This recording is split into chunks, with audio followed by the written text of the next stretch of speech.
Guys, welcome to back my blog. आप सभी लोगों का मेरी जर्नी में स्वागत है दोस्तों।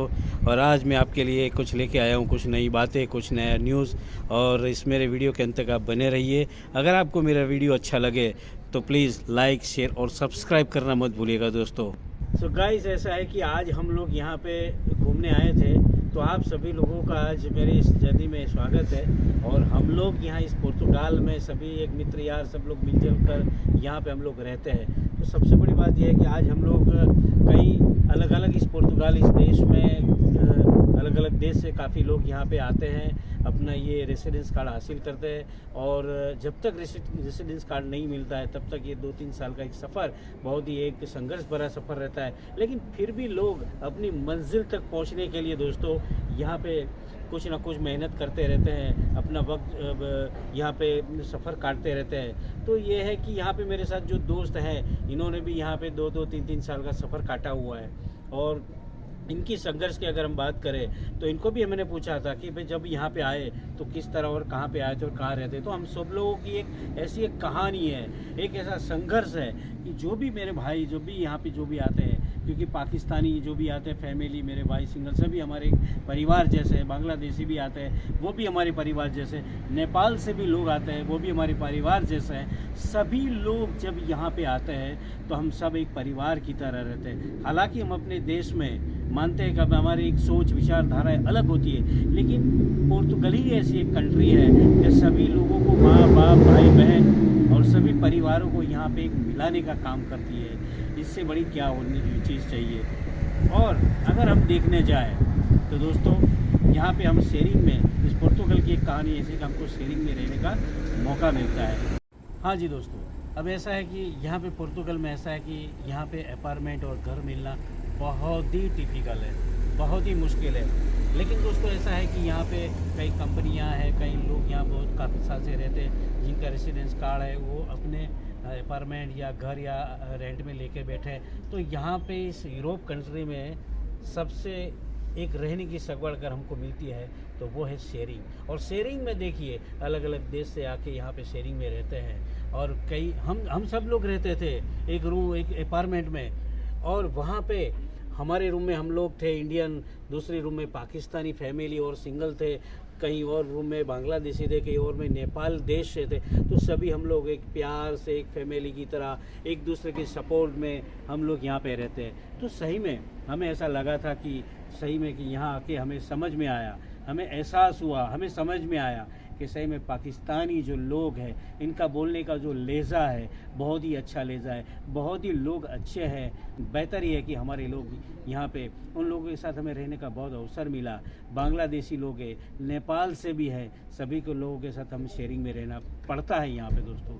क्या करें, यहाँ पे मकान ही नहीं मिलता है, अपार्टमेंट भी रेंट पे नहीं मिलता है। तो दोस्तों ऐसा है कि शेयरिंग में रह के हमारी ज़िंदगी का सफ़र हम काटते हैं। सबसे बड़ा जो प्रॉब्लम होता है वर्क को लेकर, काम को लेकर। हमें काम यहाँ पे एग्रीकल्चर का यहाँ सबसे बड़ा हब है, एग्रीकल्चर का हमें काम मिलता है। एग्रीकल्चर का काम ऐसा है कि सीज़न के मुताबिक हमें यहाँ काम मिलता है। और जब भी हमें कभी पेरू में कभी एप्पल्स का जो खेत होता है, कभी ग्रेप्स का जो खेत होता है, कभी ब्लूबेरी, रासबेरी, अलग अलग स्टेट में यहाँ पे अलग अलग एग्रीकल्चर का काम होता है। तो सारे हम सब लोग, परिवार हो, लेडीज़ हो, कोई भी हो, और चाहे हमें सभी देश से आए हुए पाकिस्तानी, बांग्लादेशी, नेपाल, हम इंडियन, सभी लोग मिलजुल कर हम इस खेत में काम करते हैं। और हमने कभी सोचा भी नहीं होगा हम कहाँ जन्म लेते हैं, कहाँ बड़े होते हैं और किस देश में आके हम एक साथ में मिलकर काम करते हैं। तो वो भी एक काम करने का भी एक हमें एक मौका मिला। तो दोस्तों सबसे बड़ी बात है कि हमें एग्रीकल्चर की एक जर्नी से हमें यहाँ से निकलना होगा, यानी कि हमें रेसिडेंस कार्ड तक। सरकार को, गवर्नमेंट को चाहिए टैक्स।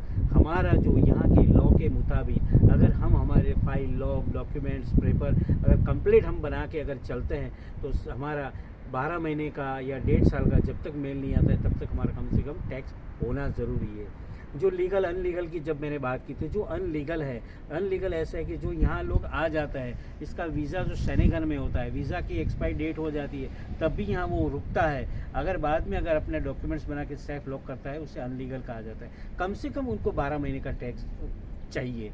और लीगल की अगर हम बात करें दोस्तों, तो लीगल ऐसा है कि जैसे भी शेंगन वीज़ा में उसके लाइव वीज़ा है और चालू वीज़ा में अगर वो अपने डॉक्यूमेंट्स पेपर बनाते और उसे अप्लाई करते हैं वो उसको लीगल कहा जाता है। फ़र्क कुछ नहीं है, लीगल अनलीगल के लिए दोनों के लिए ही एक बराबर है।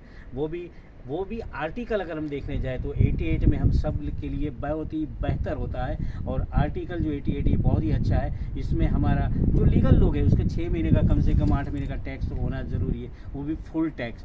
तो ये यहाँ तक कि हमारा ये जब फिंगर का समय आता है तो हमारे ये फिंगर भी अच्छी तरह हो जाती है और हमें कोई प्रॉब्लम नहीं आती दोस्तों। जी हाँ दोस्तों, आगे हमें जैसे मैंने कहा कि यहाँ की हमारी जर्नी संघर्ष से भरी हुई है। शेयरिंग में रहना, एग्रीकल्चर काम करना, किसी फैब्रिक कंपनी में काम करना, यहाँ पे हमें सबसे बड़ा लेबर वर्क ज़्यादा मिलता है और लेबर वर्क करके टैक्स पे करके हमारी रेसिडेंस कार्ड तक हमें पहुँचना है दोस्तों। तो सबसे बड़ी बात है जो पहले हमें रेसिडेंस कार्ड मिलता है 2 ईयर का और उस 2 ईयर होने के ख़त्म होने के बाद हमें एक रिन्यू का पड़ा होता है, उसके बाद 3 साल का हमें मिलता है। लेकिन दोस्तों इस तरह का हमारा ये कार्ड का संघर्ष होता है 5 साल का।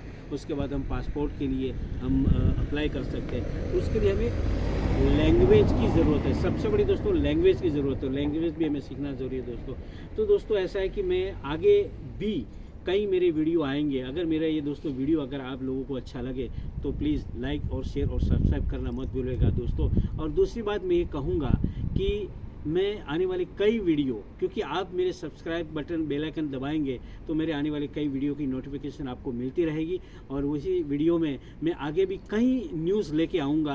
88 में क्या बेनिफिट्स होते हैं, 89 में क्या होता है, 99 में क्या होता है, बहुत ही यहाँ पे आर्टिकल्स जो होते हैं। गोल्ड वीज़ा की अगर मैं बात करूँ तो नेक्स्ट वीडियो में मैं एक ज़बरदस्त अपॉर्चुनिटी आप लोगों के लेके आऊँगा जिसको हम कहते हैं गोल्ड वीज़ा। तो उस गोल्ड वीज़ा के बारे में भी मैं आप नेक्स्ट वीडियो में कहूँगा।